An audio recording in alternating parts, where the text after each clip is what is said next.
Assalamualaikum warahmatullahi wabarakatuh. Bismillahirrahmanirrahim. Alhamdulillahirabbil alamin.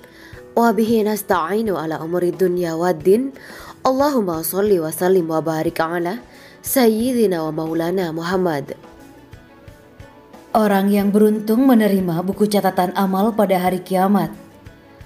Ketika buku catatan amal diperlihatkan di Yaumul Mahsyar, ada orang yang beruntung mendapatkan lembaran kebaikan begitu banyak. Sungguh Allah Maha Penyayang dan memperhitungkan seluruh amal perbuatan manusia. Pada hari hisab nanti, setiap orang akan membaca kitab catatan amalnya. Ada yang menerima buku amalannya dari sebelah kanannya, maka itulah orang yang bahagia.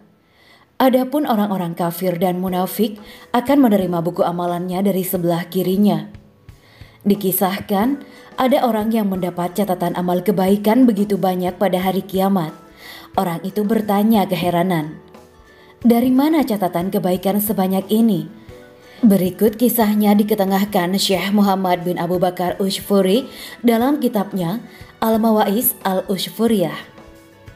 Berikut kisahnya diketengahkan Syekh Muhammad Abu Bakar Ushfuri dalam kitabnya Al-Mawaiz Al-Ushfuriyah.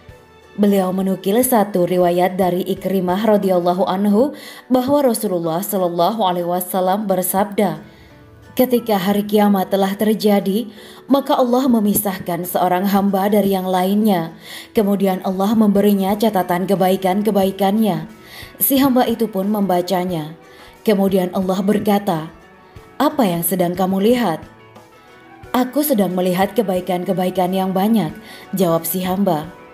'Apakah ada yang kurang?' tanya Allah. 'Tidak,' jawab si hamba itu. Kemudian Allah menyerahkan catatan keburukan-keburukan kepada si hamba. Ia pun membacanya. Kemudian Allah berkata, 'Apa yang sedang kamu lihat?' 'Aku sedang melihat keburukan-keburukan yang banyak,' jawab si hamba. 'Apakah kamu ingat keburukan-keburukan itu?' tanya Allah. 'Iya, aku ingat,' jawab si hamba.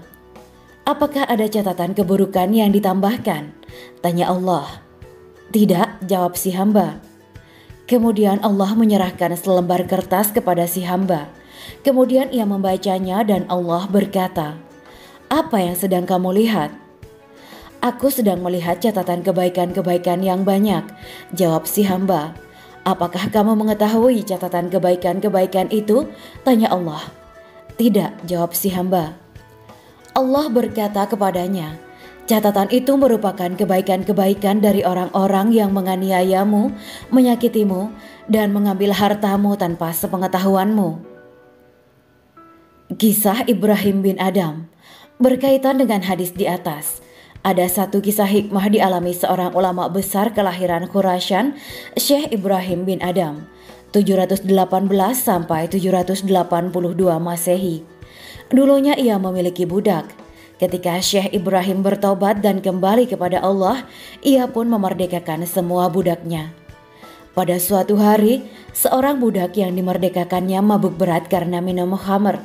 Budak pemabuk itu sambil naik kuda bertemu dengannya dan berkata, "Hai Fulan, tuntun aku menuju rumahku." "Baiklah," jawab Ibrahim. Kemudian Ibrahim menuntun si pemabuk ke salah satu kuburan. Ketika si pemabuk melihat kuburan-kuburan, ia langsung memukul keras Ibrahim dan berkata, "Aku tadi mengatakan, tuntun aku menuju rumahku.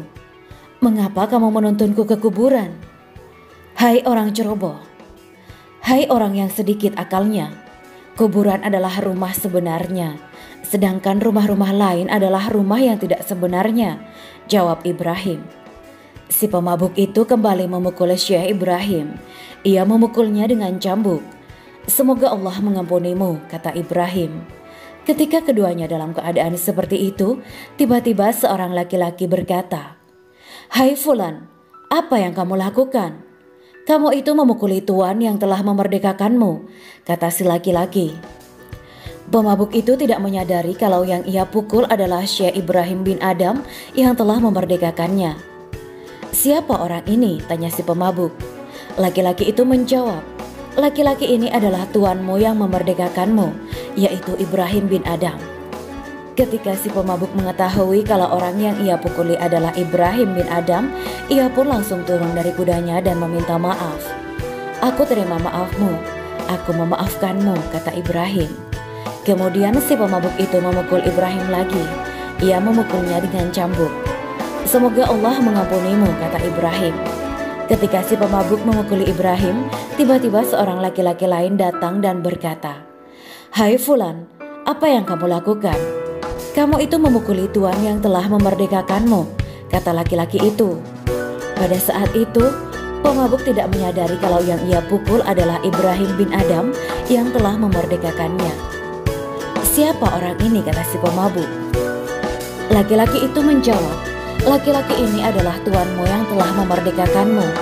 Ketika si pemabuk mengetahui kalau orang yang ia pukuli adalah Ibrahim bin Adham, ia pun meminta maaf. "Aku terima maafmu, aku memaafkanmu," kata Syekh Ibrahim. Si pemabuk berkata, "Hai tuanku, aku telah memukuli dan menyakitimu. Mengapa engkau malah mendoakanku kebaikan? Setiap aku memukulmu, engkau selalu berkata, 'Semoga Allah mengampunimu.'" Syekh Ibrahim menjawab, "Bagaimana aku tidak mendoakanmu dengan doa yang baik, sedangkan kamu adalah perantara bagiku masuk ke dalam surga, karena pukulanmu dan sikap menyakitimu terhadapku." Demikian kisah Syekh Ibrahim bin Adham yang syarat hikmah dan pelajaran berharga. Semoga kita termasuk orang-orang yang beruntung